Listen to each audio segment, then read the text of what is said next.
The moment I realized my own sister didn't want me at her wedding, my hands were still hovering over a keyboard worth more than my rent. I was sitting in my glass-walled office in downtown Chicago, surrounded by the low hum of servers and the cold blue light of data dashboards. A place where numbers made sense, where logic ruled, where I had just approved a wire transfer for $52,800, the final payment for my younger sister's wedding venue. I picked up my phone, expecting a thank you, maybe a heart emoji, maybe a voice note full of fake excitement. Instead, I read this. Just so you know, you're not invited to the ceremony. We're going for a very specific aesthetic, and you don't really fit the palette. I blinked. Once. Twice. Before my brain could catch up, another notification appeared. My mother had reacted to that message with a laughing emoji. That was it. No explanation. No discussion. Just removal. I didn't scream. I didn't cry. I didn't throw my phone across the room. In my job, when something breaks, emotion doesn't fix it. Analysis does. I set my phone down next to my ergonomic keyboard and opened my banking app. Face ID unlocked instantly, the only thing in my life that never hesitated to recognize me. The transaction history scrolled past. $11,000 venue deposit 3 months ago. $7,500 florist because local flowers looked cheap. $3,800 champagne tower, non-negotiable for the vibe. And today's transfer, $52,800, pending. I leaned back in my chair and stared through the glass wall at a city that had no idea what had just collapsed inside me. I lived in a modest third-floor walk-up on the north side. I took the train to work. I meal prepped quinoa and vegetables in glass containers. Sensible shoes. Practical blazers. No designer labels. No illusion. For years, I had been the invisible infrastructure of my family. I paid. They performed. I was the back-end code that made their glossy front-end life run smoothly. And no one ever thanks the code. They just expect the app to work. Why had I done it? For a long time, I told myself this was just what families did. That love was an investment. That eventually, the returns would come. But staring at that laughing emoji, the truth finally landed. I wasn't a sister. I was a funding source. In economics, there's a concept called the sunk cost fallacy, continuing to pour resources into something failing because of how much you've already invested. I had spent my entire adult life investing in people who saw me as a line item. I hadn't paid for a wedding. I had paid a tolerance fee. And now the transaction was complete. My finger hovered over the trackpad. Next to the $52,800 transfer, the status still read, pending. I wasn't sad anymore. I was calm, clear, efficient. I picked up my phone and typed 3 words.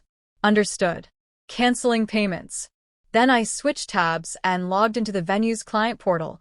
My login, my password, saved because I was the one who managed everything. A warning popped up. Cancellation within 30 days results in a 50% penalty. I clicked confirm. The pending transfer disappeared. Then the florist. The caterer. The vintage car rental. Click. Cancel. Click. Cancel. Emails flooded in like system alerts. Cancellation confirmed. Refund initiated. My phone started vibrating across the desk. My sister. Ignored. Then a text. What did you do? Then another. Answer the phone. This isn't funny. Then my mother joined in. Stop being dramatic. You know you don't fit in with his family. You're too intense. Intense. Their favorite word. Code for smart. Code for inconvenient. Code for she sees too much. I stared at the screen, feeling something inside me finally harden. For years, I had been invisible glass. Transparent. Strong. Easy to look through. But glass breaks. And when it does, it cuts. My phone rang again. I answered. Not to argue, but to deliver the update.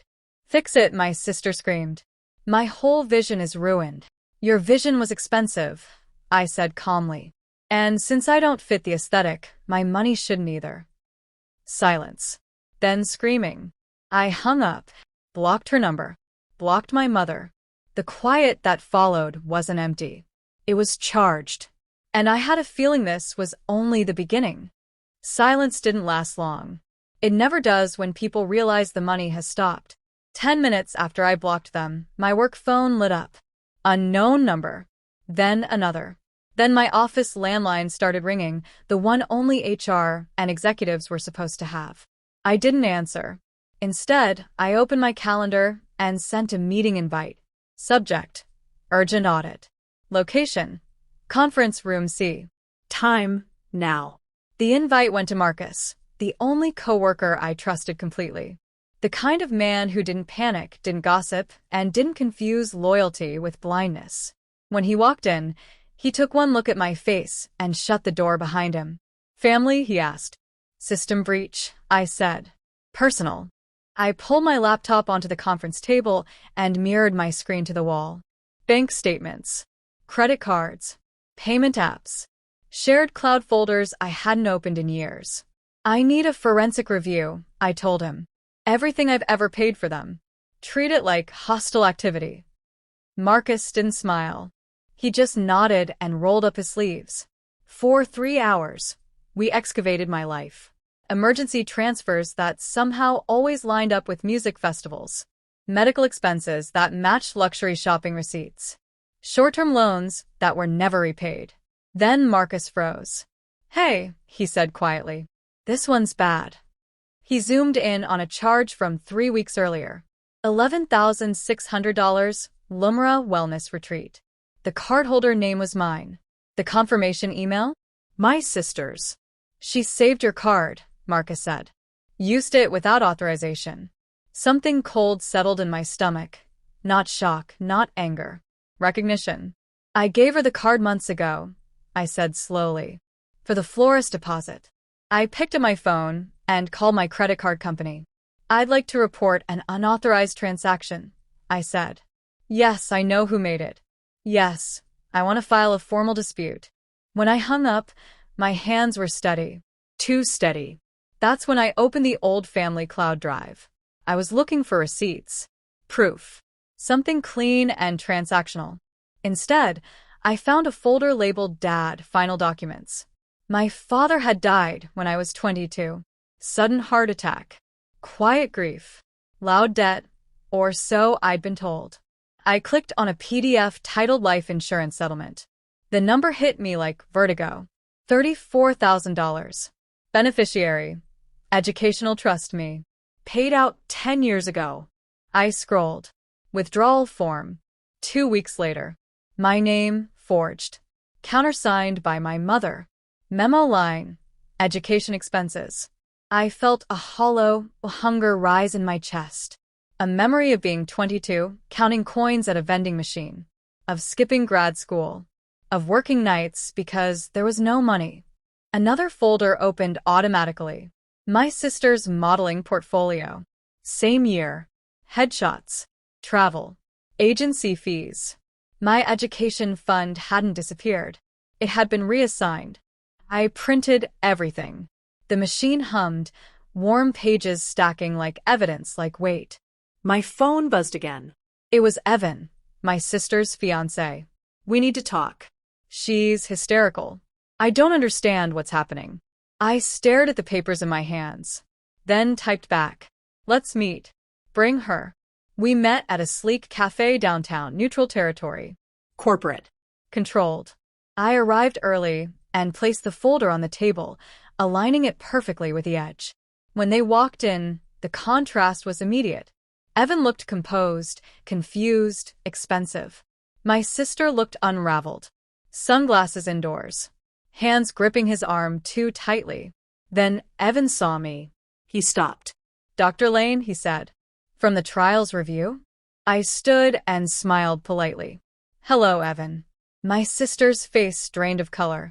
You know each other? She asked. Evan frowned. She's the lead analyst for our clinical data.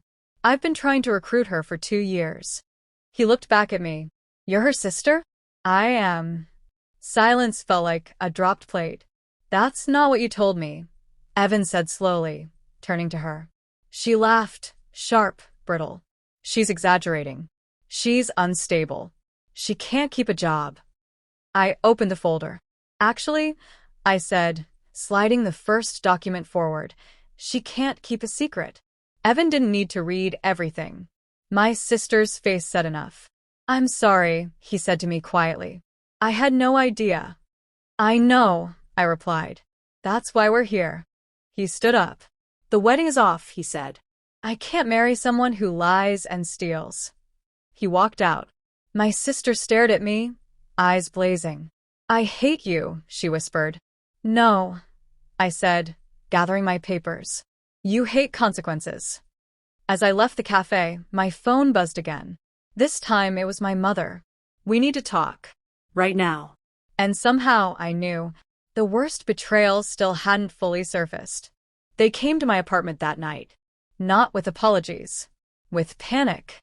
I saw them on the security camera first, my mother and my sister standing on the sidewalk under the flickering streetlight. My sister's mascara was smeared down her cheeks, her hair pulled into a frantic knot. My mother clutched her purse like it was a flotation device.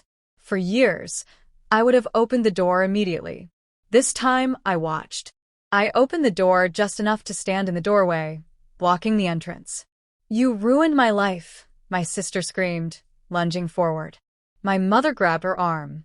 Stop it, she hissed, then turned to me, eyes wet. Please.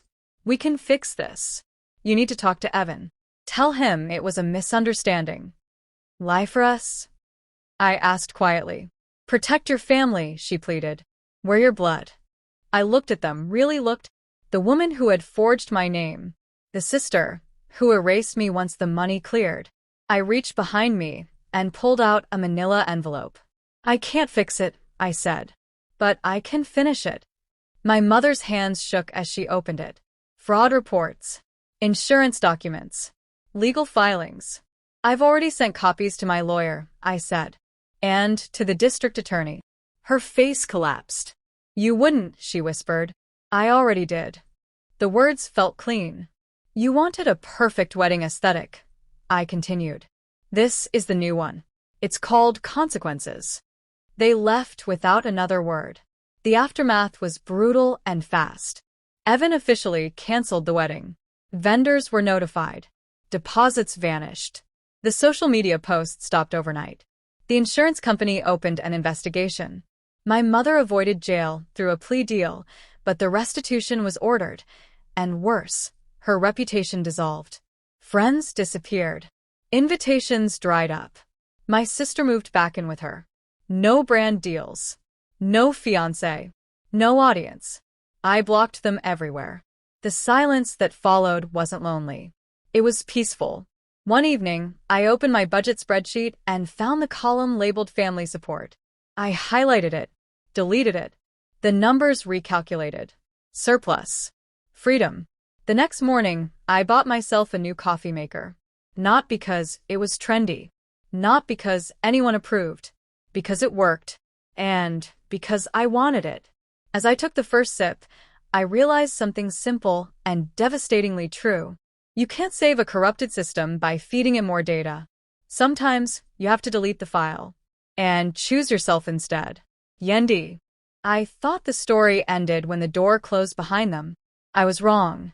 The real ending didn't come with shouting or legal papers or dramatic exits. It came quietly, the way truth usually does, after everything loud has burned itself out. 2 weeks passed. No calls. No messages. No emergencies disguised as affection. At work, my focus sharpened. Without the constant background noise of family crises, my mind felt spacious. Ideas connected faster. Solutions came easier. My manager noticed. Then her manager noticed. One afternoon, I was called into a conference room with glass walls and a view of the river. The kind of room where decisions changed trajectories. We're opening a new division, my director said. And we want you to lead it. I nodded, calm on the outside, stunned on the inside. That night, I walked home instead of taking the train. The city felt different when I wasn't carrying other people's weight. Lighter. Brighter. Mine. Then a letter arrived. Handwritten. From my mother. She didn't apologize. Not really. She explained. She justified. She said she did what she thought was best. She said my sister needed more help. She said I was always strong. I folded the letter and placed it in a drawer. Strength, I had learned, was not an obligation to endure injustice quietly. A week later, my sister tried a different approach. A new account, a long message, tears typed in paragraphs. You've always been jealous. You've always wanted what I had. You destroyed my future. I read it once. Then I deleted it. Not out of anger. Out of clarity. I wasn't jealous of her life. I had been financing it. The final closure came unexpectedly. At a conference in Boston, I ran into Evan. He looked relieved. We spoke briefly. Cordially. He thanked me, not for ending his engagement, but for telling the truth when it was uncomfortable. Most people protect the lie, he said. You didn't. I smiled. I protected myself. That night, alone in my hotel room, I thought about the girl I used to be. The one who believed love was something you earned by paying for it. The one who thought being needed was the same as being valued. I wished I could tell her this. You don't have to bleed to belong. You don't have to disappear to keep the peace. And you don't owe anyone access to your life just because you share DNA. Some families call it loyalty. I call it a subscription I finally canceled. Months later, my life looked ordinary from the outside. Same apartment. Same job, just bigger. Same practical shoes. But inside, everything had changed. I no longer waited for permission to exist. I no longer explained myself to people committed to misunderstanding me. I no longer confused silence with abandonment. I had chosen myself, not loudly, not dramatically, but completely. And that choice, it didn't just end a wedding.